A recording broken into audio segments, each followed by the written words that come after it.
9 heures, donc on va commencer notre séance. Vous constatez qu'on est dans une période un peu difficile et qu'on n'a pas l'assistance que l'on aurait souhaité pour une journée qui a été préparée de longue date. Elle a été remise une première fois puisqu'on devait la tenir le 20 mai 2021. Et puis on a à nouveau cette vague, cette fois-ci dite Omicron, qui a empoisonné l'atmosphère et donc fait qu'on va être en petit comité et installé ici dans ce plus petit amphithéâtre. Simplement, je voulais vous dire qu'on ne peut tenir ces journées que grâce au fait que nous sommes soutenus par des partenaires. La disposition des lieux n'est pas très favorable, donc il serait très gentil de votre part, très sympathique, de jouer le jeu et de passer dans les stands, en particulier à la pause. Vous avez vu que la pause était une pause assise. C'est donc qu'on devrait, compte tenu des impératifs qui nous sont imposés. Donc voilà. Donc ça, c'est un premier point. Deuxième point, vous verrez que dans vos sacoches, vous avez des petits cartons sur lesquels vous pouvez noter vos questions. Donc des hôtesses passeront et les récupéreront pour les donner à la table d'animation. C'est la formule qui nous semble la plus adaptée, de façon à animer un peu le débat autour des présentations qui vous auront été faites. Alors je vais en venir donc à la suite, à savoir donc on va parler un petit peu du passé avant de parler du futur, parce que aujourd'hui nous sommes à quelques semaines d'un événement qui avait fait beaucoup de bruit dans la profession, parce que vous savez que la SOP fait de la formation continue, certes, mais elle est aussi leader d'opinion et elle influence. Et à cette époque, nous avions quand même réuni 1000 personnes à la salle Pleyel, et c'est le 20e anniversaire, le 31 janvier. Donc je tenais à rappeler cela, parce que peu de choses ont bougé, si ce n'est qu'à l'époque, on était encore en nomenclature générale des actes professionnels et qu'il était question de CCAM, donc de classification commune des actes médicaux. Vous voyez qu'on a toujours les mêmes problèmes avec ça. À cette époque, on avait aussi produit, surtout à cette occasion, un rapport, le rapport Aforge Finance, qui déterminait les cas, qui prenant 3 cas régulièrement faits en cabinet dentaire, estimait, évaluer le coût de ces actes par rapport à ce que la nomenclature nous octroyait. Aujourd'hui, je crois que ceci est obsolète et que si aujourd'hui on devait calculer le coût d'un acte, ça serait non plus en euros qu'il serait calculé, puisque déjà c'était en euros à l'époque, mais ça serait par rapport aux problèmes environnementaux, par rapport donc à la production de CO2. Et c'est un travail qui est à faire, puisque déjà il a été fait dans certains domaines, par exemple dans le domaine de l'habitat, où il y a une nouvelle règle qui tient compte sur 50 ans de la consommation du coût en oxygène et en gaz à effet de serre, donc de ce genre de réhabilitation. Nous reconstruisons aussi. Donc j'imagine que la prévention, ça sera plutôt l'avenir par rapport à des normes qui s'instaureraient de la même façon dans notre pratique. Je vois peut-être un petit peu loin, mais enfin revenons à l'actualité. L'actualité pour nous, c'est une nouvelle que nous souhaitions vous annoncer, alors de façon un peu décalée, certes. Qu'est-ce que Calliope ? Voilà.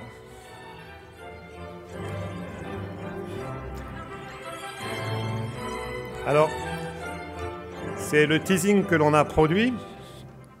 On emploie le mot alliance, bon, très bien, mais on aurait tout aussi bien pu dire union, on aurait pu dire fiançailles, on ne sait pas si ça sera un mariage, parce que c'est l'avenir qui nous dira ce que ça pourra être, les relations avec Calliope. En tout cas, si c'est un mariage, c'est peut-être un mariage contre nature, ou alors ce n'est pas forcément un mariage de raison, probablement. Et parce que c'est vrai que la culture, l'ADN de ces deux structures, qui sont des labels qualité, à notre sens, la SOP a un label qualité, c'est déjà l'indépendance de la formation pour la SOP qui produit ces formations. Et puis de l'autre côté, on va s'allier avec un système normatif donc, qui décrit un cadre rigide. Alors ce qu'on en espère, c'est qu'il ressorte de cela écoutez, un progrès dans la qualité de nos formations. Donc, que ce mariage soit fructueux et que ces fruits, vous puissiez en profiter au travers de formations d'encore meilleure qualité. Mais ce qu'on avait constaté, pour revenir sur le fait que ce mariage n'est peut-être pas si contre nature que cela, c'est qu'on s'est rendu compte qu'on était très près par rapport aux exigences de Calliope, dans la façon dont nous organisions nos journées, de ce qui était exigé de nous. On parlait chez nous de la méthode SAFAR, hein, mais hier on parlait de la méthode SAFAR. SAFAR, ce n'est pas un acronyme, c'est le nom de notre président d'honneur. Et aujourd'hui, on parle de process Calliope. Donc l'acronymie domine sur l'éponymie par les temps qui courent. Et ce que l'on espère simplement, c'est que dans le futur, on ait quelque chose qui nous donne malgré tout un progrès dans nos formations. Donc je vais essayer de ne pas être trop long, parce qu'il y a des questions qui sont soulevées. Qu'est-ce que c'est que Calliope ? J'essaye la marche arrière. Voilà, Kesako, qu'est-ce que c'est que Calliope ? Calliope, comme je vous ai dit, c'est une norme. Hein. Donc ça, c'est le document qui atteste que la SOP a été effectivement agréée par cette norme. C'est une norme d'État qui est imposée à tous les organismes de formation. Et c'est là que ça peut-être va vous intéresser. C'est que c'est la norme qui va permettre aux fonds publics de venir participer au financement, donc au financement de vos formations. Vous êtes remboursé par le FIFPL à l'heure actuelle, grâce au fait que Calliope, que notre société sera agréée Calliope. Donc c'est une chose qui est importante. Et donc cet enjeu, donc on vient de souligner. Alors qu'est-ce que c'est plus particulièrement, parce que vous verrez que c'est quand même quelque chose qui est assez rigoureux, donc on ne va pas rentrer non plus dans le détail, mais ce sont des process qui vont vérifier l'ensemble des paramètres qui permettent de produire ces journées, c'est-à-dire savoir des notions qui sont d'information, des notions de parcours, la façon dont on conçoit nos formations.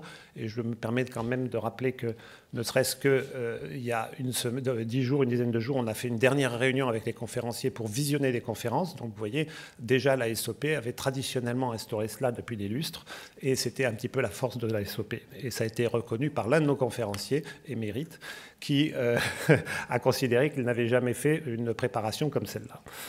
Donc pour aller dans le sens. Maintenant, voilà, la certification, ça va vous assurer un certain nombre de choses, et on vous encourage à aller dans des formations qui seront agréées Calliope dans le futur. Donc il y en aura un certain nombre déjà qui sont apparus, nous ne sommes pas les seuls.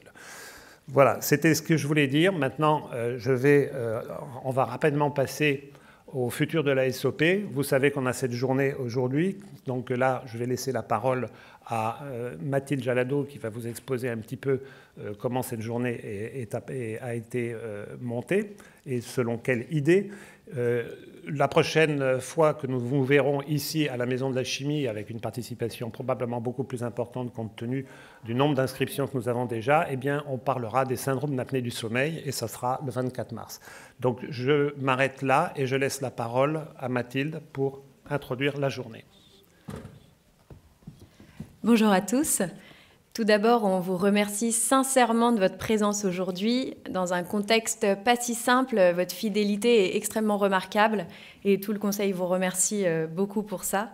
Cette journée qui promet d'être riche en informations et riche en diversité d'approches a été construite avec Marc Rocher sur le thème des retraitements, des reprises de traitement qui font partie de notre quotidien. On a essayé d'avoir différents abords, différentes approches, toujours centrées sur le patient, puisque tout est organisé en fonction d'une personne qui a un historique, qui a accumulé toute une histoire et un passé. Et donc on va essayer d'être le plus exhaustif tout en restant extrêmement clinique pour que vous puissiez sortir des clés et demain avoir peut-être dans votre pratique des apports.